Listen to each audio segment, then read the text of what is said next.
고려 시대도 없었고 조선 시대도 없었고 기본적으로 여왕이 왕이 된다? 이건 뭐 상상도 할 수 없는 그런 이야기잖아요. 어느 누구도 말한 적 없고 어느 서책에도 쓰인 적 없는 여왕이라는 새로운 말. 당연히 즉위 전부터 선덕 여왕을 향한 그 불신과 불만 가득했거든요. 그런데 선덕 여왕은 어떻게 그 모든 걸 넘고 당당히 역사에 이름을 남긴 최초의 여왕이 될 수 있었을까? 자, 선덕 여왕의 이름이 뭐냐면 덕만입니다. 덕만. 동만이. 그 드라마에서 봤던 것 같아요. 그렇죠. 덕만이가 선덕 여왕이 될 때까지의 그 과정, 그 스토리 한번 지금부터 살펴볼 텐데 우선 선덕 여왕의 아버지 진평왕부터 이야기를 좀 시작해봐야 되지 않을까? 진평왕은요 신라 26대 왕입니다. 예, 26대 왕인데 즉위 후 신라를 잘 이끌어가던 진평왕. 그런데 그 진평왕에게는 3명의 딸이 있었대요. 첫 번째 딸 이름이 청명, 두 번째 딸 이름이 덕만, 셋째 딸 이름이 선화. 그래서 3명의 딸이 있었다고 하는데 기본적으로 이제 중요한 게 뭐냐면 왕위를 잇는 거는 아들일까요, 딸일까요? 아들. 와, 아들이 하나도 없었어요, 그러면. 진평이 40년 넘도록 아들이 없는 거예요. 그래서 굉장히 좀 고민이 될 수밖에 없는 그런 상황이었는데 일단 이 진평왕 같은 경우에는 어떻게 이 왕이 되었느냐 그걸 좀 봐야 돼요. 26대 왕이 진평왕이라 그랬잖아요. 그 앞에 왕이 25대 왕 진지왕이에요. 진지왕. 근데 그 진지왕이 폐위가 됐어요. 왜 그랬을까? 왜 그랬을까요? 왜 그랬을까? 진지왕이 진지하지 않았나 봐. 여자를 또 그렇게 많이 밝혔대요. 예. 결국 이제 폐위가 됐는데 문제는 뭐냐면 그 진지왕의 아들이 김용춘이에요. 김용춘. 영춘. 진지왕이 폐위되지 않았다면 그의 아들 김용춘이 왕이 돼야죠. 근데 진지왕이 폐위가 되면서 그 김용춘의 사촌 진평왕이 결국 왕위를 차지하게 된 것이죠. 굉장히 럭키했네요. 아, 되게 운이 좋은 것이죠. 네. 중요한 건 뭐냐면 이제 그렇게 해가지고 이 진평왕 때로 쭉 가가지고 왕위를 이어야 되는데 아까 제가 이야기했잖아요. 아들이 있다 없다. 없다. 여기서부터 이제 진평왕 이제 고민이 시작되는 거예요. 우리 집안으로 이어지지 않으면 그 다음은 이 왕위가 어디로 넘어갈까요? 다시 용춘 다시 형네로. 용춘이 용춘 형네로 가죠. 그쪽으로 갈 수밖에 없잖아요. 그죠? 어떻게 하면 우리 집안이 계속해서 왕위 계승할 수 있을까? 아들은 없고 이걸 어떻게든 우리 집안으로 돌려야 되겠다? 뭔가 특단의 방법이 필요했겠죠. 진평왕은 결심을 합니다. 그래, 이 왕위는 둘째 덕만이한테 가는 거야. 근데 그러면 이제 왜 덕만일까?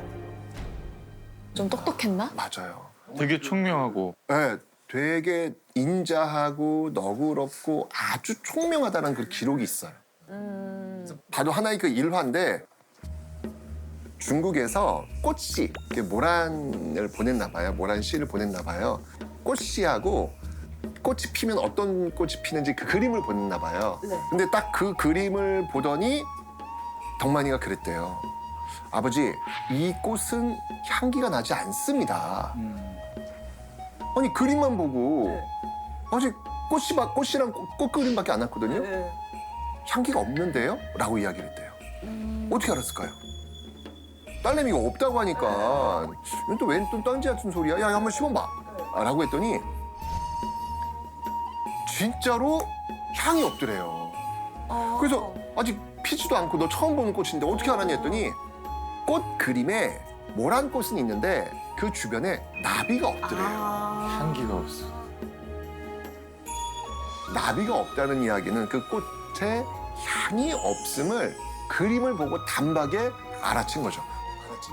통찰력이죠. 똑똑하다. 통찰력이에요, 통찰력. 이야. IQ 테스트 같은 거 하면 IQ 200 나와. 그런 거잖아, IQ 테스트가. 그렇죠. 그런 느낌이네요. 이런 것만 봐도 하나의 그 일화인데, 오우, 야, 똘똘하네. 이런 걸 알 수 있겠죠. 그래가지고 진평왕이 그래 너야. 너를 내가 왕위에 시킬게. 근데 중요한 건 뭐냐면 여자잖아요. 그 당시 여자는 왕이 될 수 없단 말이에요. 그래서 진평왕이 이제 고민을 한 거예요. 이걸 어떻게 하면 왕위를 계승시킬 수 있을까? 정치를 하는 데서 제일 중요한 게 뭐다? 명분. 명분이 제일 중요하거든요. 이때 이 진평왕이 사용했던 그 명분, 그게 바로 골품제라는 겁니다. 골품제. 골품제. 신라 지배층은요 골과 품으로 나뉘어요. 그러니까 골이 있고 그 밑에 두 품이 있는 거예요. 뼈골자예요, 뼈골자. 진골이 있어요, 진골. 그 다음이 두 품은 6두품, 5두품, 4두품, 3두품 이렇게 떨어지는 거예요. 진골은 어느 집안일까요? 거의 왕가쯤 돼야 되지 않을까요? 그러니까 이 진골로 본다면 경주 김씨들 대부분 해당합니다. 왕과 같은 성씨를 쓰는 사람. 그렇죠, 저 경주 김씨들. 근데 중요한 건 뭐냐면 아무리 머리가 뛰어나더라도 이 골품제에 의해서는 이 두 품이 올라갈 수가 없어요. 왕족이라든지 고위 관료에 아무리 능력이 있어도 올라갈 수 없는 유리벽이 있는 사회. 이게 바로 신라의 골품제인데 진평왕이 이 신분제도를 이용하기로 합니다. 진골 말고 더 뛰어난 골이 있어. 그 골이 아주 성스러운 집안의 뼈다귀. 우리 집안은 바로 성골 집안이야. 그게 또 먹히나요, 근데? 그러니까 그걸 먹힐 수 있는 방법, 그러니까 어떤 사상적 이데올로기 뭐냐면 그게 불교예요. 불교를 이용해. 그러니까 어떻게 이용하냐면 우리 집안이 왜 다르냐? 우리 집안은 왕즉불, 왕이 곧 부처다. 그러니까 부처 집안, 부처님 집안의 이름을 다 따갖고 와요. 그래서 자신의 이름을 석가모니 부처님의 아버지 이름이 백정이거든요. 네. 그리고 석가모니 어머니의 이름이 마야 부인이거든요. 네. 그래서 진평왕의 부인 이름이 마야 부인이에요. 그리고 불경에 보면은 덕만 우바이라고 있거든요. 네. 거기서 이름을 따와가지고 덕만. 뭐 이런 식으로. 스토리텔링을 되게 잘했네요. 그렇죠, 그렇죠. 스토리를 만든 명분을 거예요. 잘 만들어. 그러니까 진짜 빌드업이 빌드업이 엄청나네. 그렇죠. 이렇게 해서 우리 집안은 부처님 집안이야. 그러니 누가 왕위를 해야 돼? 당연히 우리 집안에서 왕위를 해야지. 부처가 나올 건데. 그렇죠, 그렇죠. 결국 이렇게 골품제라고 하는 이런 어떤 그 이데올로기를 이용해가지고 너 아웃, 우리 딸이야. 그래서 덕만한테 왕위 계승을 주겠다.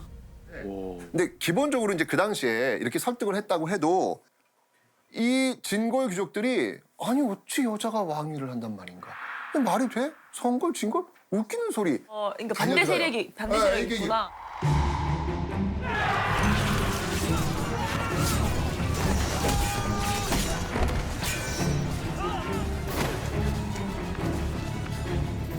반란을 꾀하는 거예요.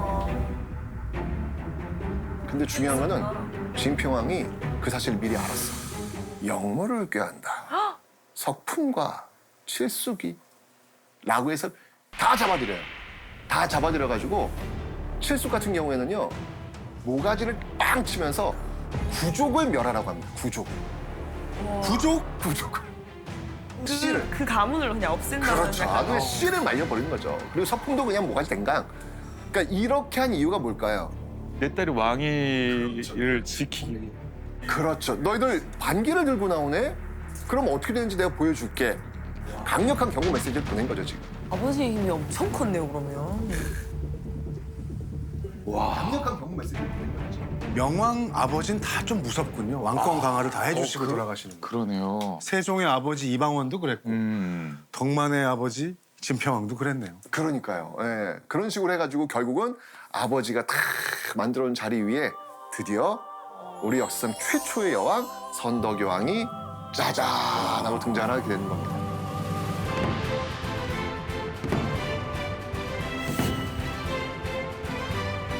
새로운 신국을 이끌 우리의 폐하십니다.